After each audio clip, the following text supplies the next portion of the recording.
नया दिन, नया खतरा। छोटू और बंटू आतिशफिशां के दहाने पर पहुंच चुके थे। लावे की गर्मी फिजा में फैली हुई थी और किला आसमान में तैर रहा था। छोटू ने एक डिवाइस निकाली जिससे खुफिया दरवाजा रोशन हो गया। बंटू ने कहा, यार ये जगह तो आग उगल रही है। सुरंग के नीचे लावा और ऊपर सिर्फ एक ट्रांसपेरेंट रास्ता। अचानक जाल मुतर्रिक हो गया।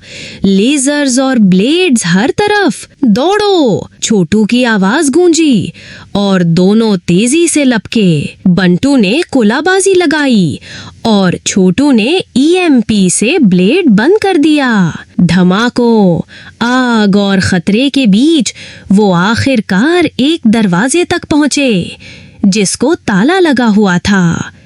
छोटू ने हैकिंग की और बंटू तैयार खड़ा रहा। दरवाजा खुला, अंधेरा और रोबोट्स उनका इंतजार कर रहे थे। डॉक्टर कावा की हंसी फिजा में गूंजी।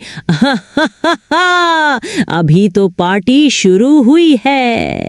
दरवाजे बंद, सायरन ऊंचे, दुश्मन चारों तरफ।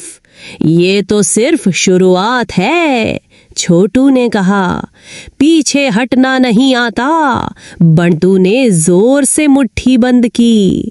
लेकिन क्या वो इस खतरनाक किले से जिंदा बच निकलेंगे? क्या डॉक्टर कावा का मंसूबा मुकम्मल हो जाएगा?